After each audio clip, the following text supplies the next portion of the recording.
ஒரு பெரிய காட்டில் யானை ஒன்று வசித்து வந்தது. ஒரு நாள் அந்த யானை காட்டில் நடந்து சென்று கொண்டிருந்தது. அப்போது அழகிய 2 பட்டாம்பூச்சிகள் யானை முன் பறந்து வந்தது. ஐயே, பட்டாம்பூச்சி! அந்த பட்டாம்பூச்சிகளை பார்த்து பரவசப்பட்ட யானை தன் துதிக்கையை நீட்ட அந்த பட்டாம்பூச்சிகளும் அதில் வந்து அமர்ந்தன. அந்த பட்டாம்பூச்சிகள் தன் மீது அமர்ந்ததை ரசித்தபடி யானை நடந்து சென்றது.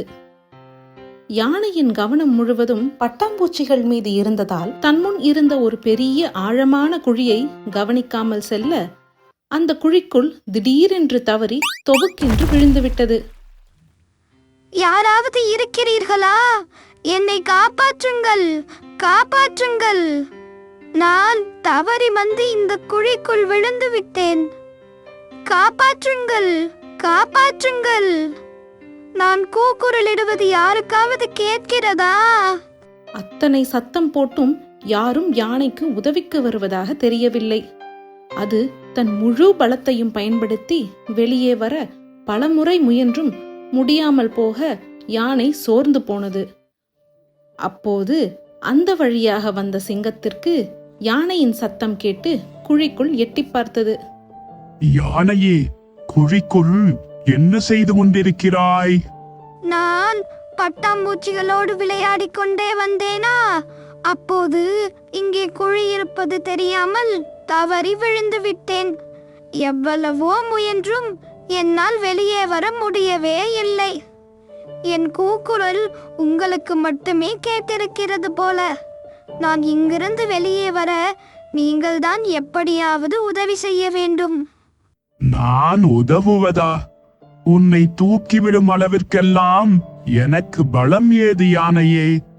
இந்த காட்டிலேயே, ஏன் இந்த உலகத்திலேயே யானைகளான நீங்கள்தான் மிகவும் பலசாலிகள். அப்படி இருக்க உங்களை விட சற்று வலிமை குறைந்த நான் எப்படி உனக்கு உதவ முடியும் யானையே? வேடிக்கையாக உள்ளது போங்கள். சிங்கையாரே, சிங்கையாரே, நிச்சயமாக ஏதாவது வழி இருக்கும். நாங்கள் பலசாலிகள்தான். ஆனால் 7 உலகத்துக்கும் தெரியும், எக்காலமானாலும் காட்டுக்கு நீங்கள் தானே அரசர்கள். அப்படி இருக்க என்னை விடுவித்து உதவி செய்யும் திறமையும் புத்தி கூர்மையும் உங்களிடத்தில் தான் உள்ளது. தயவு செய்து முயற்சி செய்து பாருங்களேன். சரி, உனக்கு நான் உதவுகிறேன். உன்னை பார்க்கவும் பாவமாகத்தான் இருக்கிறது. வருகிறேன். எப்படி இந்த யானையை காப்பாற்றுவது என்று சிந்தித்தது சிங்கம். அப்போது அதற்கு ஒரு யோசனை தோன்றியது. தன் அருகில் இருந்த மரத்தில் இருந்த கிளையை எடுத்து வந்தது. யானையே, இதில் ஒரு பகுதியை நீ பத்திரமாக பிடித்துக்கொள். மற்றும் ஒரு பகுதியை நான் பிடித்துக் கொள்கிறேன். இதை நான் என் முழு பலத்தை கொண்டு மேலே இழுக்கிறேன். அதில் நீ சுலபமாக மேலே வந்து விடலாம். சரியா? ஆஹா ஆஹா, சிங்கையாரே, காட்டுக்கே மன்னர் என்றால் சும்மாவா? நல்ல யோசனை, நல்ல யோசனை. சரி சரி, நான் பத்திரமாக பிடித்துக் கொள்கிறேன். நீங்கள் வீசுங்கள். யானையின் இடை மிக அதிகமாக இருந்ததால் சிங்கத்தால் அவ்வளவு கனத்தை இழுக்கவும் முடியவில்லை. அதற்குள் எடை தாழாமல் மரக்கிளையும் உடைந்து போனது. ஐயோ, இப்பொழுது என்ன செய்வது? என்னால் இந்த குழியை விட்டு வெளியே வரவே முடியாதா? இங்கேயே கிடக்க வேண்டியதுதானா? யானையே, கொஞ்சம் பொறுமையாக இரு. வேறு ஏதாவது வழி இருக்கும்.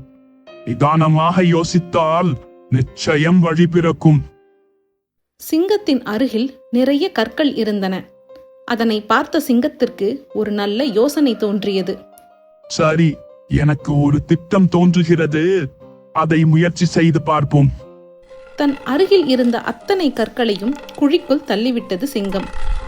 என்ன செய்கிறீர்கள் நீங்கள்? என் மீது கற்களாக விழுகிறதே.